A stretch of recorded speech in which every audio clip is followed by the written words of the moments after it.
There's a lot of people who may or may not know they're in big financial trouble. And my concern is today there's a lot of people who maybe they're not rich, but they're going to go broke. But let me give you my background on this whole thing about why we're in this crisis. 1974, I was just getting out of the Marine Corps. I was stationed in Hawaii at Kaneohe Bay Marine Corps Air Station, and I was looking for a job. So I went and I got a job with the Xerox Corporation, not because I love Xerox machines, but I had to learn how to sell. And that was the main reason. So I interviewed with two companies, IBM and Xerox. And I took Xerox. At the same time, there was this new thing called ERISA, which I really wasn't paying much attention to, but because I was interviewing with people, I kept hearing things called ERISA. And ERISA stands for Employee Retirement Income Security Act. And every time they say the governments tell you they're going to secure your retirement, you know it's toast. I mean, I don't trust my government as far as I can throw it, and you can't throw it anywhere. So ERISA then led to this thing called the 401k. So over the next couple of years, like say 74 to like 78, I saw this exodus of school teachers leaving the profession, because my whole family of school teachers, and they were becoming financial planners. It sounded good, like they're experts and all this. And all I was saying to my sick and not so politically correct dark side, this is the poor leading the foolish. And I said, we're going to have a disaster coming. So you have these guys who know nothing about money, school teachers or all these other people who are just quitting their jobs to have a profession called financial planner. And then they were advising people who knew nothing about money about their financial future. I said, man, there's going to be a train wreck in the future. Well, this is the show. The SOS is here. So if you are an old guy like me, a baby boomer who's had a 401k or an IRA, what I call defined contribution, DC pension plans, this is your show. And if you're a young person with a 401k, I'll take laps around the rosary beads for you tonight because you're an idiot. So this is what this show is about, because you might be in financial trouble. Your parents or your grandparents might be in severe financial trouble today because that 1974 Act, the ERISA Act, which led to the 401k and these IRAs and Roth IRAs, was specially designed for people who want to be told what to do. Go to school, get a job. Dave Ramsey's a friend of mine, and he says live debt-free. And truthfully, most people should do that, but I would never do that. Debt is money. So I come from the other side of the coin. It's all coins of three sides, heads, tails, and the edge. So on the other side of the coin is Dave Ramsey saying live debt-free, and most people should because they don't know how to handle debt. On the other side of the coin is I went to school to learn how to handle debt, how to raise capital using other people's money. And when you've lost somebody's money, it's pretty frightening. And so that's why I don't do this stuff, because that's the problem. You got conditioned to be led by foolish people who tell you what to do with your money. And I meet so many young people, I got a great job. It's got a 401k. I drop to my knees and take laps around the rosary beads. I said, this person's in severe trouble down the road. So with that, as you know, the markets are crashing. Our debt to GDP ratios are now like 125%. It's never been this high. We're the biggest debtor nation in the world, and people are in trouble. I don't really know what's going to happen, but something has to give. You just cannot keep printing money to solve financial problems. But if you awaken your financial genius, greed is good. I mean, getting rich is fun. It's the most fun game I play. And the reason I like it is because markets go up and markets go down. It's like life. And it's just real life. But most people, so awaken your financial genius and take control of your financial future. So that's what happened for me, was that when having a rich dad and a poor dad, I saw my poor dad, a PhD from Stanford and Chicago and University in Northwestern.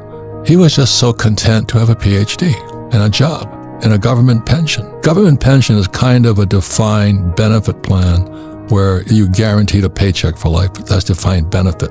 And that's why so many people are government employees, which is why our government's going broke. Got all these people who get a government job for the defined benefit pension plan. We all know that. We know you're cowards. And, you just want to be told what to do and have somebody take care of you, give you a bottle of milk, which is no baby formula in it, unfortunately, but you're sucking on the nipple of the government, and the government's broke. That's a defined benefit pension plan. And then in 1974, they shuffled off to Buffalo all the baby boomers into defined contribution, which meant you had to contribute to it. And if it was there when you retired, good luck. You were lucky. But if it's not there, and that's what we're saying with this SOS show, it might not be there.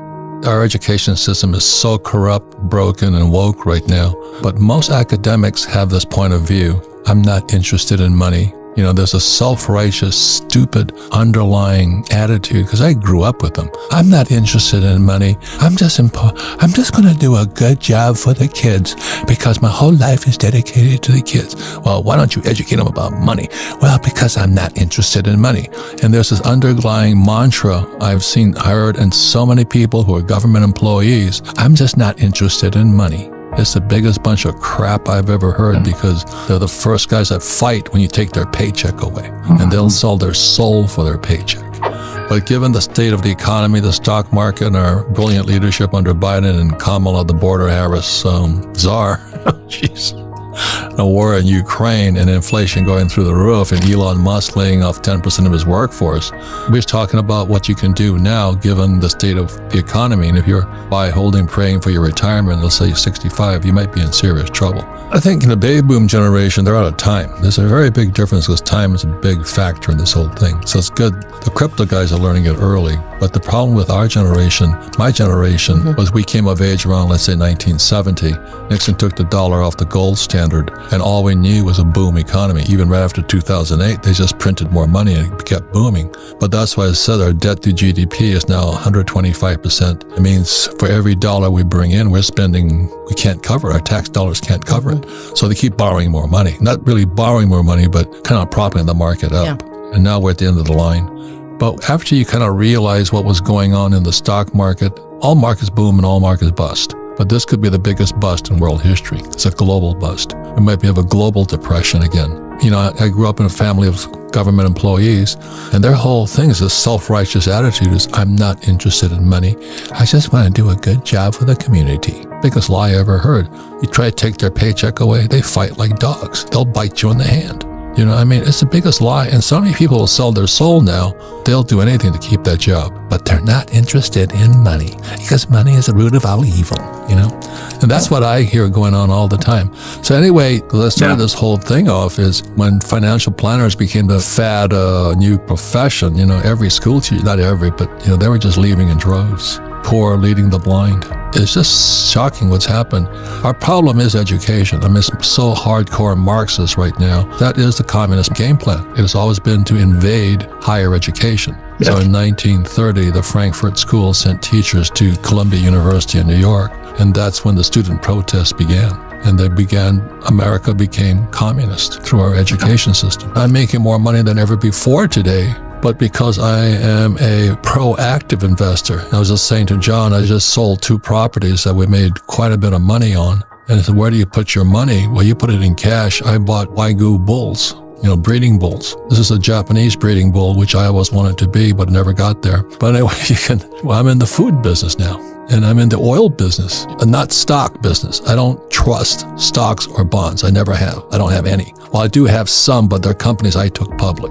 But I am proactive, and most people, like you say, want to be told what to do. So I write about what I do in all my books. There's a difference there. So I just said just recently I sold 2 pieces of land. I made $400,000, and I'm putting it into Wagyu cattle and cows. And next May, they drop more cattle. So it's called cash flow, It's not that hard to do, but you have to kind of know what you're doing. So my whole strategy, being a Marine and a C student and never been bright in school, I always ask people who are doing what I wanted to do. So my friend who is investing in the bulls, that's what he does. He invests in bulls. And this bull is $500,000. And he breeds, probably several hundred cows a year. And think of all the calves that drop from that. That's leverage. I just kind of like the whole formula, and I like to eat. Now, if you don't like to eat beef, chew on some celery. I don't really care. But you get your little personal dignity up there, and you miss the whole point here. Invest in what people need.